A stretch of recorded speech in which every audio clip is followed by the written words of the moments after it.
Akhirnya yang selama ini kita tunggu-tunggu, yaitu Vegeta bisa melakukan Super Saiyan 3. Buat lu semua penggemar Dragon Ball yang seperti yang diketahui dari berpuluh-puluh tahun yang lalu, di anime Dragon Ball itu kita nggak pernah ngelihat si Vegeta ini mengeluarkan atau memamerkan Super Saiyan 3-nya cuy. Gue nggak tahu sih, mungkin dulu mendiang Akira Toriyama kagak sempet bikin ceritanya gitu. Karena sih setahu gue dulu, waktu itu Dragon Ball yang bisa menjadi Super Saiyan 3 cuman Goku doang cuy. Itu juga waktu di arc Majin Buu itu. Nah, sementara itu Vegeta nggak pernah sekalipun diperlihatkan memakai Super Saiyan 3. Sampai akhirnya di penghujung 2024 ini kita menyaksikan untuk pertama kalinya Vegeta menggunakan Super Saiyan 3 di dalam animenya cuy.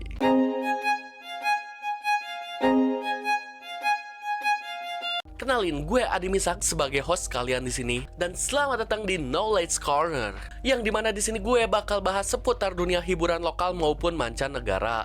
Tapi sebelum itu, minta like-nya dulu bang. Terima kasih. Nah, kejadian Vegeta menjadi Super Saiyan 3 ini terjadi di anime Dragon Ball Daima, tepatnya di episode 12, yang dimana si Vegeta ini sedang melawan salah satu Tamagami untuk mendapatkan sebuah Dragon Ball. Tapi kayaknya sih kecepatannya kalau gue bahas langsung ke intinya. Oke, buat kalian penggemar Dragon Ball yang nggak sempet nonton anime Dragon Ball Daima ini, gue recap dulu ya dari episode awal sampai ke Vegeta jadi Super Saiyan 3. Kalem, gue recapnya singkat-singkat kok biar kalian nggak pada bingung aja. Pokoknya masih singkat, padat, dan jelas, biar kalian semua bisa paham kenapa cerita ini bisa terjadi ya guys ya. Nah, jadi awal mula cerita Dragon Ball Daima ini, latar belakangnya itu beberapa waktu setelah mengalahkan Majin Buu atau di arc Majin Buu selesai. Nah, si Goku dan kawan-kawannya ini kan awalnya mereka tuh lagi pesta, lagi party-party gitu. Dan ternyata selama ini saat Goku itu udah beres ngalahin si Majin Buu, nah Goku dan kawan-kawannya tuh dipantau ketat sama salah satu iblis yang menggantikan kekuasaan Raja Iblis Dabura di dunia iblisnya. Nah, si Raja Iblis yang baru ini atau kita sebut King Goma, dia tuh saking parnonya sama Goku dan kawan-kawan karena terlalu OP gitu, mereka bisa ngalahin Dabura dan Majin Buu gitu. Ya, jadi intinya si King Goma ini takut gitu, dunia iblisnya diinvasi sama Goku dan kawan-kawan. Nah, karena ketakutan itu, jadi si King Goma tuh inisiatif datang ke dunianya si Goku, yaitu bumi, buat make Dragon Ball-nya untuk bikin Goku menjadi anak-anak kembali dan kagak punya kekuatan. Nah, si King Goma ini mikir bahwasanya kalau Goku dan kawan-kawan jadi balik lagi ke bocah, kekuatannya bakal berkurang drastis loh. Dan setelah itu akhirnya si King Goma ini berhasil membuat Goku dan kawan-kawan menjadi bocah kembali dengan menggunakan Dragon Ball yang berada di bumi. Nah, disinilah kesalahan si King Goma tersebut. Dia itu malah nyandra Dende dan menculiknya.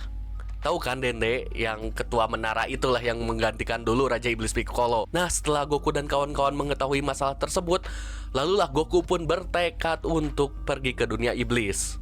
Nah, kebetulan nih saat Goku mau berangkat gitu ke dunia iblis itu sama kawan-kawannya, nah Goku ini tiba-tiba dijemput sama salah satu NPC yang bernama Glorio. Dan jujur sih, karakter NPC ini menurut gua yang pertama gak penting, yang kedua sok-sokan arogan nih.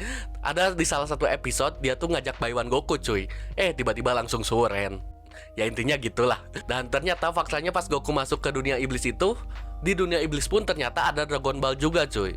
Cuman sayangnya di dunia iblis itu Dragon Ball-nya itu dijaga oleh Tamagami. Ya, jadi Tamagami itu kayak kesatria penjaga gitulah yang ngelindungin Dragon Ball tersebut di dunia iblisnya. Nah, barulah di sini inti ceritanya. Ternyata si King Goma ini dia tuh nggak bisa memiliki Dragon Ball yang berada di dunia iblisnya sendiri. Gegara dia emang nggak punya cukup kekuatan gitu buat ngalahin Tamagaminya cuy. Makanya dia inisiatif nyolong Dragon Ball yang di bumi cuy, buat bikin Goku jadi bocah kembali sama kawan-kawannya. Nah, sementara itu Goku sambil petualang di dunia iblis juga, dia tuh punya hasrat pengen nantang Tamagami juga gitu setelah dengar ceritanya dari si Glorio ini. Dan setelah ketemu Tamagami yang pertama, Goku pun berhasil mengalahkan Tamagami tersebut. Lalu Goku pun berhasil mendapatkan Dragon Ball pertamanya di dunia iblis itu setelah dia menang dari Tamagami tersebut. Nah, habis itu kan si Goku ngelanjutin lagi nih ke dunia iblis selanjutnya, karena emang si dunia iblis itu kebagi 3 tingkat ya. Nah, asalnya kan rombongan Goku berada di dunia iblis tingkat 3 ya. Langsung dia tuh naik lagi kan ke dunia iblis tingkat kedua. Nah, disinilah si Goku bersama para NPC-nya itu ketemu Vegeta cuy, bersama para rombongannya. Dan disitu juga Goku bodohnya mamerin kalau dia berhasil ngalahin Tamagami dan dapat Dragon Ball depan Vegeta. Nah, Vegeta pun kan merasa iri dengki tuh. Lalu dia ngamuk-ngamuk juga pengen lawan Tamagami juga. sambil maksa-maksa ke Goku gitu. Ya maklum lah, namanya juga Super Saiyan sih. Maniak pertarungan cuy. Dan akhirnya si Goku pun ngizinin gitu Vegeta buat lawan satu Tamagami di dunia iblis kedua. Nah, disinilah mulailah keseruan tersebut yang dimana sekarang Vegeta akan mengeluarkan kekuatan Super Saiyan 3-nya. Nah, setelah itu kan si Vegeta ketemu tuh sama Tamagami di alam iblis yang kedua itu ya, di dunia iblis yang kedua itu. Nah, setelah ketemu itu kan si Vegeta itu inisiatif ngajak tarung tuh Tamagami. Nah, lalu setelah bertarung itu, si Vegeta tuh di awal cerita pertarungannya terus dipres sama si Tamagami tersebut dengan serangan-serangan yang mematikan dari Tamagami tersebut. Sampai si Vegeta ini kecemplung ke sebuah lautan coy, yang di dalam lautan tersebut ada seekor makhluk yang namanya Kraken, makhluk gurita gede kayak gitu, yang siap makan si Vegeta gitu. Nah, saat pertarungan itu si Vegeta tuh tertekan banget cuy. Di situ dia ya dipres terus masuk laut, bakal dimakan Kraken, balik ke atas kena serangan Tamagami. Oh iya, udah gitu sih gue lupa cerita ya kalau rombongan si Goku itu bawa salah satu NPC Namek dari dunia iblis cuy.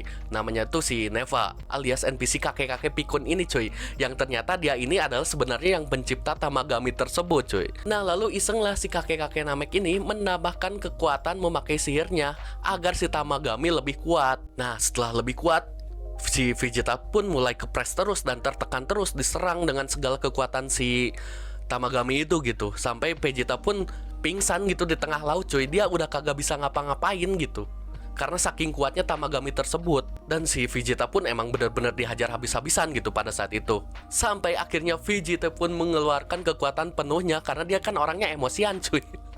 Udah gitu kekuatan sumber si Vegeta itu kan dari kemarahan juga ya. Dan seketika Vegeta pun mengeluarkan energinya gitu, mengeluarkan ki-nya yang besar dan boom, Vegeta berubah jadi Super Saiyan 3 cuy. Ekspresi gue di situ kayak OMG, ini yang gue tunggu-tunggu selama ini. Karena jujur aja, selama ini mau di manga ataupun anime, Vegeta belum pernah sama sekali mengeluarkan Super Saiyan 3-nya gitu. Ya mentok-mentoknya gitu si Vegeta ini, dia cuman mamerin Super Saiyan God yang merah sama Ultra Ego gitu. Itu pun juga di manganya Dragon Ball Super, yang entah gimana gitu kabarnya udah jarang update lagi manganya cuy. Tapi pas dia mode Super Saiyan 3 di episode 12 Dragon Ball Daima ini, gue terpesona banget, sumpah cuy. Keren banget pokoknya sih. Dari mulai rambut durinya itu loh, keluar perlahan-lahan dan memanjang. Lalu ditambah lagi teriakan khasnya yang epic banget. Gue kira di Dragon Ball Daima ceritanya cuma lucu-lucuan aja gitu, kayak Goku yang OP main ke isekai yang banyak NPC lemahnya. Ya tinggal getok-getok aja udah pada kalah mereka. Tapi ternyata tidak, kita malah dikasih surprise Super Saiyan 3-nya Vegeta cuy.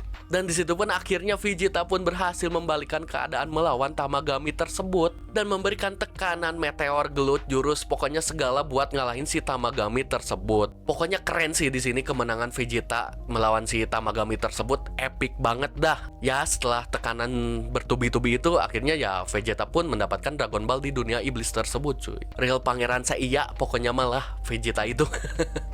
Ya gue saranin deh buat kalian yang belum nonton, tonton aja dulu anime ini. Ya selain bernostalgia dengan karya mendiang Akira Toriyama juga, kita juga disuguhi nostalgia Goku dan kawan-kawan menjadi bocah kembali kayak di Dragon Ball GT. Oke, sekian mungkin penjelasan dari gue. Kalau alur cerita yang gue bikin tadi ada yang kurang, mohon ditambahin ya di kolom komentar. Dan juga jangan lupa share video ini ke teman-teman kalian yang fans Dragon Ball. Dan jangan lupa subscribe juga channel ini ya.